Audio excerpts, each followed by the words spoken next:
Hello students, अब पाँचवें और छठे श्लोक को समझ लेते हैं। धन धान्य प्रयोगेषु विद्यायाः संग्रहेषु च आहारे व्यवहारे च त्यक्त लज्जा सुखी भवेत्। धन धान्य प्रयोगेषु विद्यायाः संग्रहेषु च आहारे व्यवहारे च त्यक्त लज्जा सुखी भवेत्। धन धान्य के प्रयोग में यानी धन धान्य के लेन देन में, विद्यायाः संग्रहेषु च, और विद्या को एकत्र करने में, इकट्ठा करने में, आहारे भोजन में, और व्यवहारे में बातचीत करने में, व्यवहार करने में, त्यक्त लज्जा का त्याग करने वाला मनुष्य ही सुखी होता है।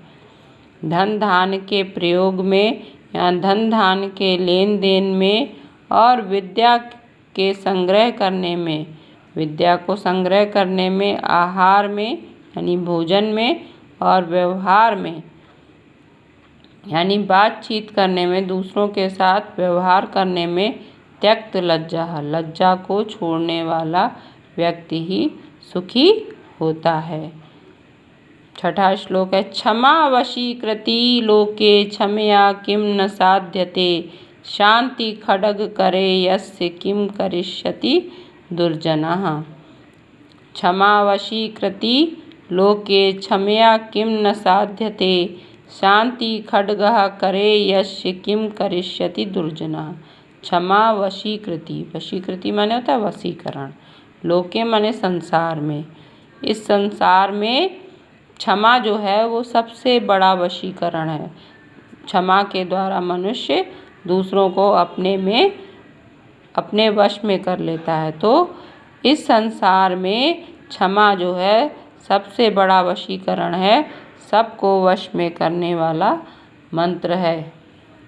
क्षमया किम न साध्यते, क्षमा के द्वारा क्या नहीं साधा जा सकता है, यानी क्षमा के द्वारा हम सब कुछ सिद्ध कर सकते हैं। शांति खड्गः करे यस्य, जिस मनुष्य के हाथ में शांति रूपी तलवार है, किम करिष्यति दुर्जनः, उसका दुर्जन मनुष्य क्या करेगा, अर्थात वह उसके साथ कुछ भी नहीं कर सकता है। क्षमा वशीकृति लोके क्षमया किम न साध्यते, शांति खड्गः करे यस्य किम करिष्यति दुर्जनः। इस संसार में क्षमा सबसे बड़ा वशीकरण है। क्षमया किम न साध्यते, क्षमा के द्वारा क्या नहीं साधा जा सकता या क्या नहीं सिद्ध किया जा सकता है। शांति रूपी तलवार हाथ में धारण करने वाले मनुष्य का दुर्जन क्या करेगा, अर्थात जिस मनुष्य ने शांति रूपी तलवार हाथ में धारण कर रखी है, उस मनुष्य का दुर्जन व्यक्ति कुछ भी बिगाड़ नहीं सकता है। बच्चों, अब आपको इस पाठ के श्लोकों के अर्थ समझ में आ गए होंगे।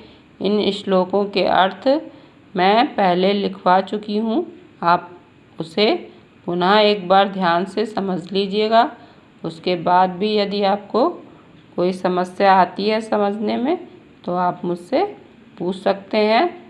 अब इस पाठ से संबंधित प्रश्नों के उत्तर के बारे में हम आपको समझाएंगे।